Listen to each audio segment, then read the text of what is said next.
ഇവിടെ ഈ കോഴിക്കോട് ഈ ദുബായ് KMCC-യിൽ കൊയിലാണ്ടി നിയോജകമണ്ഡലം കമ്മിറ്റിയുണ്ട്. എല്ലാ വർഷവും ഒരു ബാഫക്കി തങ്ങളുടെ പേരിൽ കർമ്മശ്രേഷ്ഠ പുരസ്കാരം നൽകി വരുന്നുണ്ട്.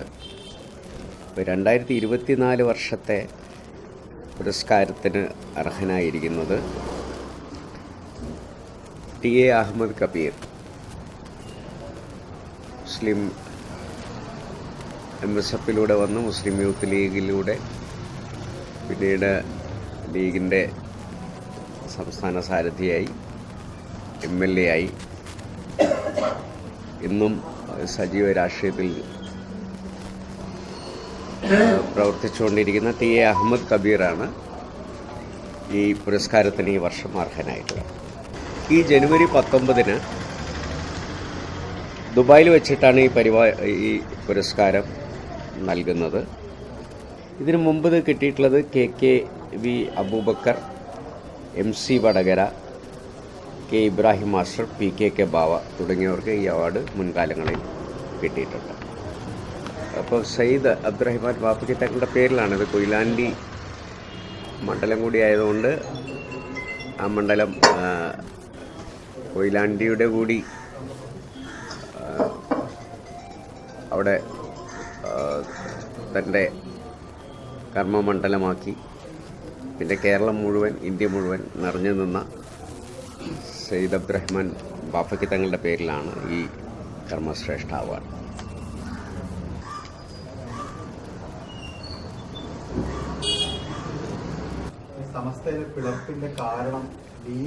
ഈ പിളർപ്പില്ലല്ലോ സമസ്തയിൽ. ആരാ സമസ്തയിൽ പിളർപ്പുണ്ടെന്ന് പറഞ്ഞത്?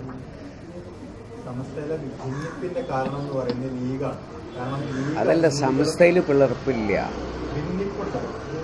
ഒന്നുമില്ല. അത് നമുക്ക് പിന്നെ CPM ഇതിലൊന്നുമല്ലല്ലോ. എല്ലാ സ്ഥലത്തും ഭിന്നിപ്പ് ഉണ്ടാക്കിക്കൊണ്ടിരിക്കുകയല്ലേ. CPM മൊത്തത്തിൽ ഇവിടെ ഒരു വർഗീയ ധ്രുവീകരണം ഉണ്ടാക്കിക്കൊണ്ടിരിക്കുകയാണല്ലോ. അവർക്ക് സംസ്ഥാനം മാത്രമല്ല, ഈ രാജ്യത്ത് നല്ല രീതിയിൽ പോകുന്ന ഒന്നിനോടും അവർക്ക് താല്പര്യമില്ല. ഞങ്ങൾ മാത്രം മതി എന്ന് പറയുന്ന, എന്നാൽ അവരുണ്ടോ? അവരും ആ ഛിന്നഭിന്നമായിക്കൊണ്ടിരിക്കുക.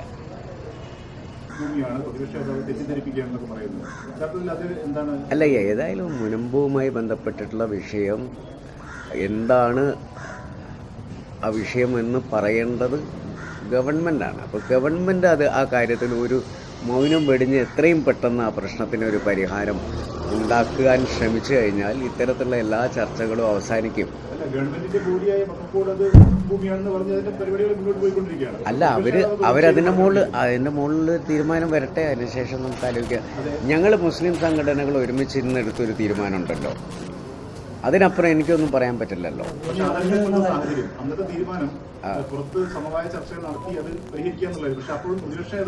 അല്ല, ഞങ്ങളുടെ മുസ്ലിം ലീഗ് എടുത്ത നിലപാടാണല്ലോ അതിൽ പറയാൻ പറ്റുക.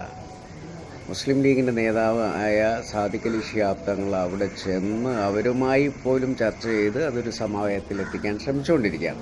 അതിനിടയിൽ ഞാനത് കയറി സംസാരിച്ചിട്ട് ആ വിഷയം, മുനമ്പം എന്ന് പറയുന്ന വിഷയം ഇനി വഷളാക്കാനോ അതിനെപ്പറ്റി സംസാരിച്ച് അതിൽ കൂടുതൽ ഒരു സംശയത്തിൻ്റെ നിഴലിൽ ഈ രണ്ട് സമൂഹങ്ങളെ നിർത്താനോ ഞാൻ തയ്യാറല്ല. അത് UDF ചർച്ച ചെയ്യുമല്ലോ. അല്ല, അത് UDF ചർച്ച ചെയ്യും, കുഴപ്പമില്ല, പേടിക്കണ്ട. ഇപ്പോൾ അതുവരെ ഈ പറഞ്ഞ പോലെ പല അഭിപ്രായങ്ങൾ വന്നുകൊണ്ടിരിക്കും. അല്ല, ആ ചർച്ച വന്നിട്ടില്ല, UDF-ന്റെ ചർച്ച കഴിഞ്ഞിട്ടില്ലല്ലോ.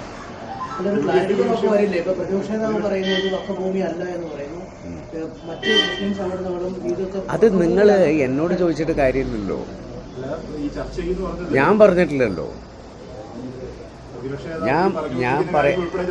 ഞാൻ പറയാത്തൊരു കാര്യത്തിൽ എന്നോട് ചോദിച്ചിട്ട് കാര്യമില്ലല്ലോ. അത് നിങ്ങൾ പ്രതിപക്ഷ നേതാവിനോടും ആണല്ലോ ചോദിക്കേണ്ടത്. അതല്ലാതെ എന്നോട് ഈ പ്രതിപക്ഷ നേതാവ് പറഞ്ഞത് എന്നോട് ചോദിച്ചിട്ട് കാര്യമില്ല.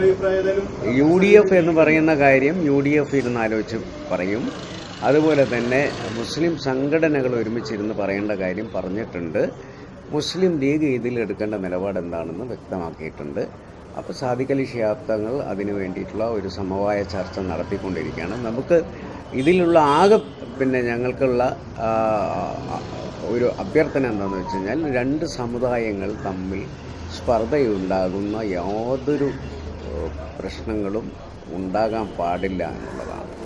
കാരണം ഇവിടെ വളരെ സൗഹൃദത്തിൽ കഴിയുന്ന, അന്തരീക്ഷത്തിൽ കഴിയുന്ന സമുദായങ്ങൾ തമ്മിൽ അകന്നു പോകുന്ന യാതൊന്നും ഉണ്ടാകരുത് എന്നാഗ്രഹിക്കുന്നു. അതുകൊണ്ടാണ് ഞാൻ അതിനെക്കുറിച്ചൊന്നും പ്രതികരിക്കുന്നത്. ഞാൻ പറയുന്നത് ഇപ്പം അതിപ്പം ബിഷപ്പുമാരുടെ ഭാഗത്തു നിന്നും അതുപോലെ തന്നെ കമ്മ്യൂണിറ്റിയിൽ നിന്നും ഒക്കെ വ്യത്യസ്തങ്ങളായിട്ടുള്ള പ്രസ്താവനകൾ വന്നിട്ടുണ്ടല്ലോ. ഈ പ്രസ്താവനകളൊക്കെ വെച്ചുകൊണ്ട് നമ്മൾ ഇനിയും വിശകലനം ചെയ്യാൻ പോയി കഴിഞ്ഞാൽ ഈ വിഷയം അന്ത്യനാൾ വരെ തീരാത്ത വിഷയമായിട്ട് നിലനിൽക്കും. അതുകൊണ്ട് പറഞ്ഞതൊക്കെ അവിടെ നിൽക്കട്ടെ. ഇനി എന്താണ്, ഇനി ഇത് രൂക്ഷമായി മുന്നോട്ട് പോകാതിരിക്കുന്നതിന് വേണ്ടി എന്ത് മാർഗം എന്നുള്ളതാണ് നമ്മളുടെ മുന്നിലുള്ള ചോദ്യം. ഞാൻ പറയുന്ന മീഡിയ അടക്കം ഇനി നമ്മളിത് വീണ്ടും അത് വഖഫ് ഭൂമിയാണോ വഖഫ് ഭൂമി അല്ലേ എന്ന് പറഞ്ഞുകൊണ്ട് ഇതിൻ്റെ മുകളിൽ നിന്ന് ആ പ്രദേശത്ത് താമസിക്കുന്ന ജനങ്ങളുടെ ശാന്തിയും സമാധാനവും തകർക്കുന്നൊരവസ്ഥ ഇനി ഉണ്ടാക്കാതെ നമ്മൾ ഒരുമിച്ച് നോക്കണം എന്നാണ് എൻ്റെ ഒരു അഭിപ്രായം.